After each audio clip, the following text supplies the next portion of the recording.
And it doesn't come standard with rear-facing camera or... Do you need a rear-facing camera? Yeah, no, because you do look over your shoulder. Oh yeah, look over your shoulder. I can look. I can see right in between those two seats. Do you know how high it is to the back of the car, to the bottom of the car? It's like you're looking down 4 feet. Yeah, it's like from like it's my even higher. boob level. No, it's even higher than that.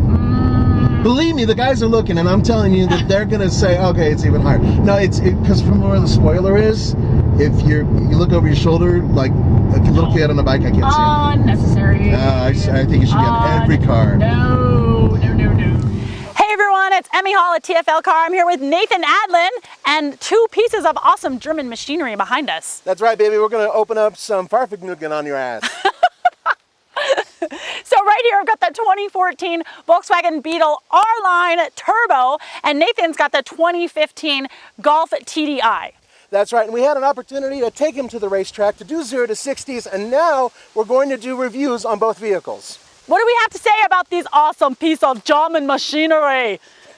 Often that I sound like Arnold Schwarzenegger, but you'll find out next, coming up on the Fast Lane Car.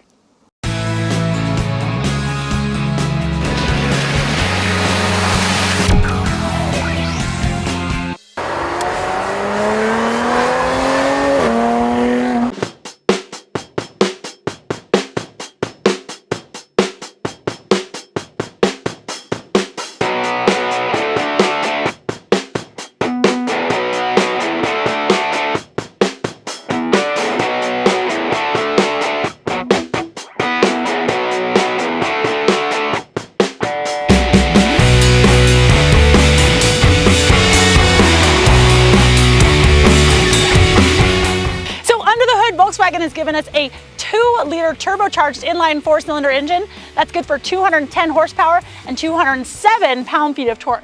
Now, power is going through the front wheels via a 6-speed DSG automatic. Yes, I'm going to say it, it's an automatic transmission, but a manual is available, so that is a good thing. Now, style-wise, what I really like about this Volkswagen is that it has a few different little cosmetic touches that really make it the R-Line model. And also you can really see a lot of the influence from the Porsche days, right?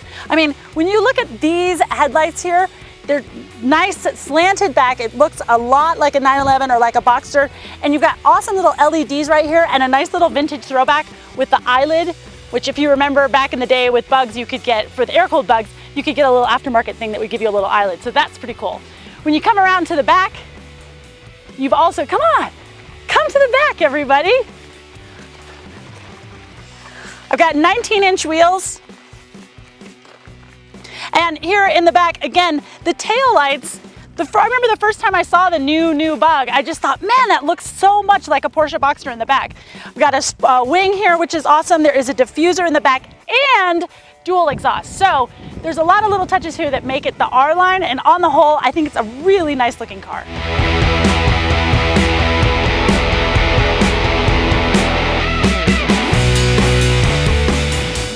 This is the 7th generation of the Golf, and each and every time they seem to make it more and more attractive and a little bit bigger looking. And this time it doesn't look bigger to me, it just looks a little bit more sculpted. And check this out, even the gas cap flap. Yep, that's sculpted too. There's nice character lines running throughout the car. You can't mistake it for anything else. A Golf is a Golf. But the new headlights are much more sophisticated looking than the old one, and the new lines are much more pronounced. It definitely has a little bit more of a muscular look while still maintaining that classic Golf look. That was a stellar takeoff on camera. I am taking these so I don't stall again. Yeah, you have to kind of recalibrate your brain when you're driving a diesel. Yeah, definitely. You know? I hadn't been in one in a really long time, and it's interesting because first of all, you can't really rev it while you're just sitting there. It only revs up to 2,500, so you're trying to get some kind of a clutch dump, and you can't do it. And then the RPMs go way high, super fast. But I can tell you this, passing power is kick-ass. Yes. As long as you keep it under 4,000 RPM. Because like, here we go, we're going up this mountain, right? Got my foot down, things are moving along. And we're still, and now it just drops off a cliff. Yeah. Yeah, but when you're in the lower RPMs, it really does have a really nice feel. It definitely is. I mean, I can feel it pushing me back to the back of my seat. I feel like if you were, getting on the highway and you've got a big truck to avoid, you wouldn't really have a problem in this car, even though it's relatively low horsepower at only 150.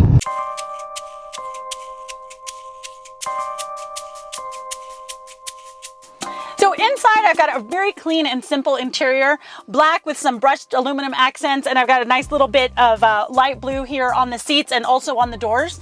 There's not a ton of features in here, which for me is just fine. I've got heated seats, I've got cruise control, I've got a Fender audio system, which is great. I've got this extra little glove box, and that's where your USB port is. I think it's called a Caffin Fatchen. I can't remember the word.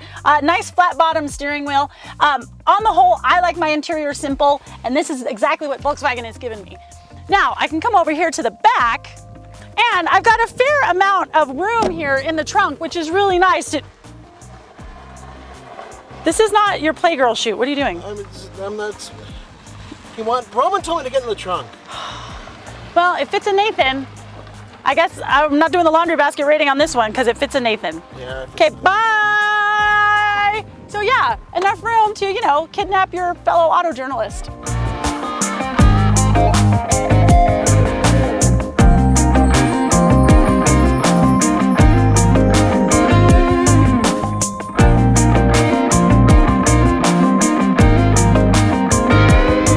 I love this steering. I mean, I have said it a million times. I really love heavy steering. And this has got a really nice weight to it. It's a flat bottom steering wheel, which I like. And it feels really good in my hands. It's not, I do have little girly hands, but it's not too big. And I still feel like it's, like I can get a really good grip on it, and yep. I'm not gonna lose anything,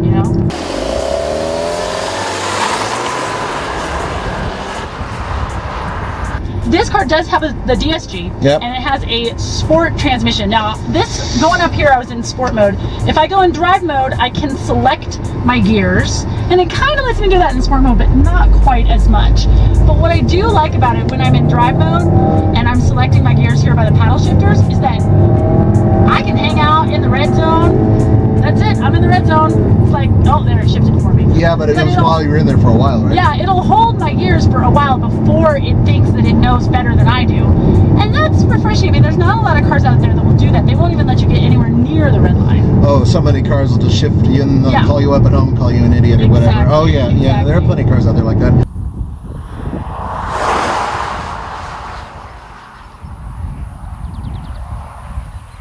Folks, what you're looking at here is a 2-liter TDI. It's turbo diesel.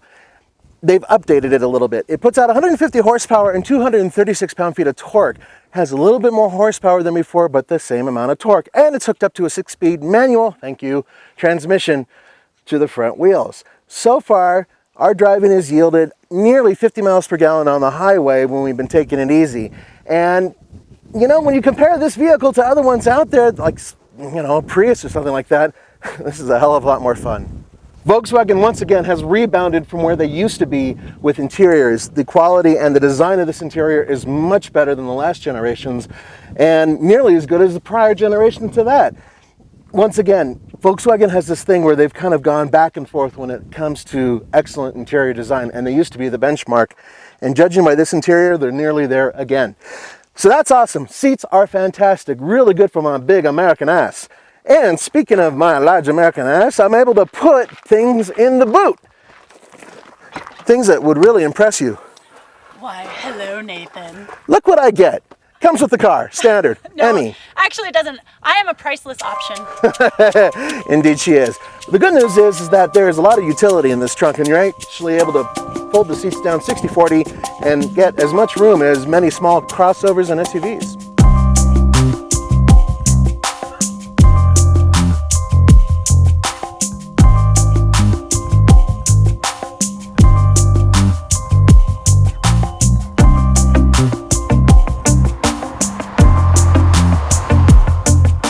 Altogether, this car is not only one of the quietest diesels I've ever driven, it's one of the quietest cars in its class. I mean, this is an economy car, right? Yeah. Nice and quiet, even with the big sunroof. Holla! That's right. And it's a very comfortable ride. It's very poised, and it feels like it's kind of sporty too. Everything you want out of a fun car that gets good mileage. Yeah, I mean, speaking of mileage, it's 31 in the city, 42 out on the highway. But I have to tell you, we've had this car for about 500 miles, and we've averaged right around 49 miles per gallon. So actually, a little bit more than that. Oh, too. are we at a little bit more than that now? Just above. We're almost at 50. So, I mean, that's pretty awesome. That's freaking great is what that really is. Why people, whenever people come to me and they say, I mean, I really need to buy a new car, what should I get? I really need something that gets good gas mileage. I always say, look at TDI, and people think that diesels are stinky and smelly and noisy, and you know, it's just really not the case anymore. So on the TFL scale of buy it, lease it, rent it, or forget it, I have to give the 2014 Volkswagen Beetle Turbo R-Line a very, very enthusiastic buy it. It comes in at about $32,215. It's really fun to drive. It's got that awesome turbo. The steering on it is great. I just wish that I could get it in the manual. Yeah, you know what? And I would agree with you about that car. It is fantastic. And we have a new scale that we kind of use and kind of don't use in terms of where it sits in its particular bracket. And I would say that compared to a Mini and some other vehicles that it competes with, it's right there in the middle. As for this vehicle, the 2015 Golf Turbo Diesel, I give it a buy it. I think that with the manual transmission, it's playful enough to drive every day and enjoy yourself. And at the same time, you can get really, really good gas mileage. Yeah, I mean, it's not like we saw on the track video, it's not gonna give you a ton of power right off the line, but the stellar MPGs really more than make up for that. That's right. Now, this thing is loaded, and at $28,815, that may seem like a lot, but you know what? If you measure it against other vehicles that come in with as much kit as this has, it's actually a bit of a bargain. That's it for today. I am Emmy Hall with Nathan Adlin. Hey, you can check us out on tflcar.com for more real world reviews, and we're on all the social medias. That's right, baby. See ya.